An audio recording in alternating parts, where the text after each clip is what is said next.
nós guardamos do nosso período de escolarização muitas lembranças boas, bonitas.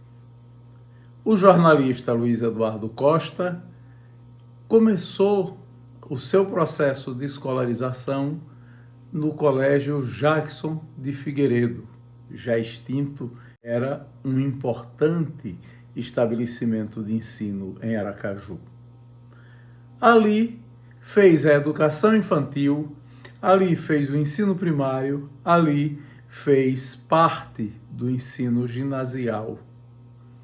Ali conheceu seus primeiros professores, fez colegas e amigos, alguns dos quais preserva até agora. Ali se interessou pela língua portuguesa, pela literatura e pela história. Se transferiu para o Colégio Estadual Ateneu Sergipense quando ainda estava no curso ginasial. E segundo ele mesmo diz, no Ateneu conheceu um espaço de liberdade na escola, onde podia exercer várias atividades sem tanta vigilância, como havia no Jackson de Figueiredo.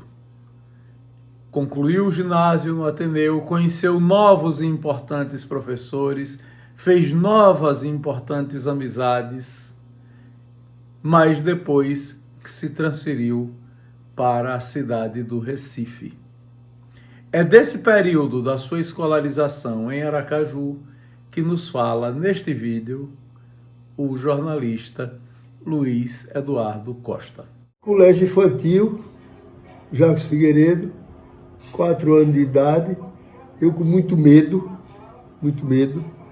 Aí me lembro de uma colega minha, que é a irmã de Ariosoto Figueiredo, Anete, que ela era alta, sabe, era maior dentre os meninos, me lembro muito dela.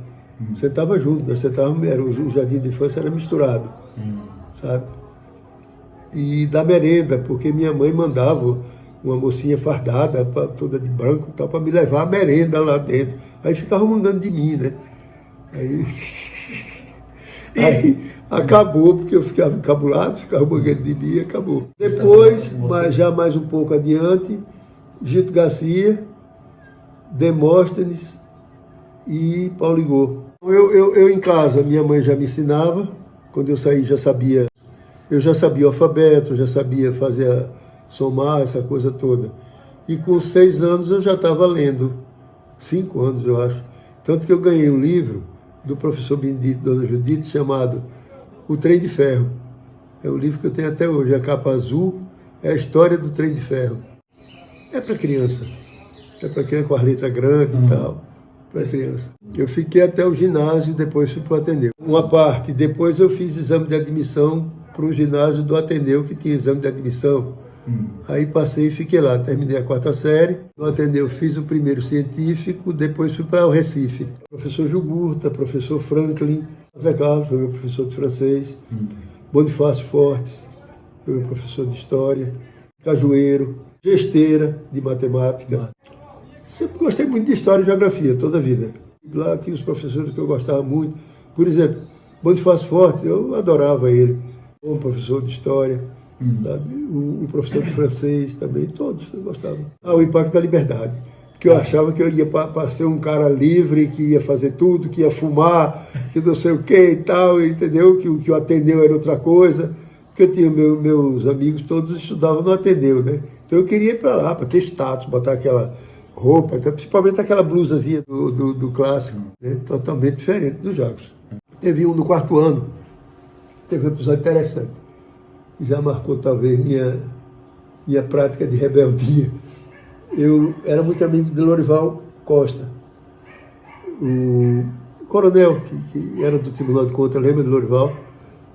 Mário Luiz Figueroa, Conceição, uma filha de Dr. Benedito Guedes, Mardina, Jackson, a gente chamava ele Jackson do Boró, Plínio, que era filho do integralista daqui danado,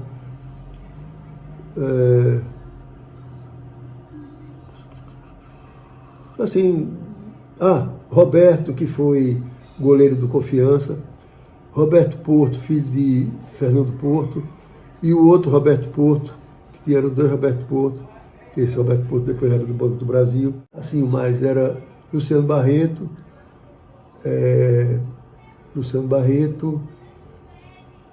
Luiz Antônio Teixeira, Luciano Barreto, Lorival, depois ele foi para o Exército. Agora, no quarto ano, foi assim, quando chegou próximo da formatura, nós iríamos ser a turma do centenário, né, 55. E aí, a congregação escolheu para ser o paraninfo o governador Leandro Maciel. Meu pai já era rompido com o Leandro, já fazia oposição e tal. Meu pai rompeu na eleição de 1950. Porque é o seguinte, em 46, meu pai foi candidato a deputado federal e a eleição dele já estava garantida. Mas quando chegou de última hora, diz Leandro, depois explicando aos amigos, que como Paulo já tinha muito voto, eu aí peguei uns colégios e mandei votar em Niceu Dantas. Resultado, Niceu Dantas se elegeu e meu pai, que era o advogado de linha de frente da UDN, que foi para a cadeia, que é a peste, o diabo, perdeu a eleição, ficou como suplente, mas nunca quis assumir. Teve a oportunidade de assumir, nunca assumiu, não quis. E ficou magoado com o Leandro. Quando chegou em 1950, na eleição de Leandro perdeu por 27 votos para Arnaldo. Aí Arnaldo foi convidar meu pai para ser advogado dele. Ele aí disse, vou com a condição. Ele disse, qual é? De ser de graça. E aí foi, e essa recontagem de votos foi passando, né? E pronto, e o Arnaldo terminou o tempo dele, e aí Leandro pegou raiva mesmo, pegou ódio do meu pai. Mas então, na história do quarto ano, né? Quando vai, aí Lorival conversando comigo, aí disse, rapaz, essa história de eleger um paraninfo sem a gente votar é estranho, né? Vamos conversar com o diretor. Aí conversamos, Luiz Teixeira, não sei quem, os outros, marcou todo mundo para ir. Aí, quando foi saindo do corredor do Ateneu para chegar na sala da diretoria, foi sumindo um, foi sumindo o outro, foi sumindo o outro. Quando chegou lá, tinham poucos. Aí ele era o professor Mendonça, irmão do Luiz Mendonça. Mendonça, um cara extraordinário, professor de filosofia, um cara... Aí ele conversando muito amistosamente, aí disse assim, de vocês, assim, por quê? Tem algum que discorde? Qual foi? Aí ficou todo mundo calado, né? Aí Lorival, permita. Lorival sempre foi rígido. Ele aí disse, sim, e você, Lorival, o que foi? Ele disse, simplesmente porque eu não votei. Como é que vai ter um paraninfo que eu não escolho? Disse, não, mas você sabe, meu filho foi a congregação e tal, nós queremos fazer também uma homenagem. Ele era da UDN, né? Tal, veja, não tem jeito. Aí ele disse, mas eu não participo da formatura. E aí disse, eu também não. Ele disse, bom, já que vocês não vão participar do quadro, vocês não vão constar. Aí, então, pode deixar. Aí ele foi depois se explicar com meu pai, o padre, aí meu pai disse, isso é questão do menino, se ele não quiser ir, ele não quer ir, pronto. Aí do quadro da formatura dos 100 anos, de Aracaju, não tem a minha foto nem a de Lorival. Tanto que quando o Lorival já estava para morrer um dia, eu nem sabia que ele estava doente, aí a gente sempre se falava pela internet, ele mora daqui. Aí ele trouxe para aqui uma turma dele, para fazer uma comemoração da formatura, e me procurou para como é que a gente podia ajudar pela ICETU e tal, ajudei, aquele negócio todo. E a gente sempre lembrava esse negócio. Quando ele já estava doente, uma vez ele me fez uma mensagem, e eu lembrando a ele, aquela rebeldia da gente e tal, eu fiz um bilhete para ele morreu. Aí quando foi depois, um filho dele, que hoje é general, que era coronel na época na Indonésia, era da adido militar lá, eu acho que foi quem mandou para ele, acho que Pina, que era amigo dele, ele aí me mandou um agradecimento também eu fiz um artigo sobre Lorival, né? Mas era uma cara de uma firmeza, e Lorival todo mundo respeitava ele, mesmo o moleque que joga bola, que coisa, ele já tinha aquela pose militar, sabe? Todo mundo respeitava, ele era amigo de todo mundo, mas era aquela... E depois, quando nós chegamos no primeiro ano científico, aí começamos a estudar eu queria ir para a aeronáutica e Mário Luiz Figueiredo também. Só que eu sempre fui muito ruim de matemática e a gente ia com as aulas de Genaro, aí era o museu, Mário Luiz Figueiredo e o nome dele, e Eduardo Santos Melo, que foi médico, e foi Eduardo Vital.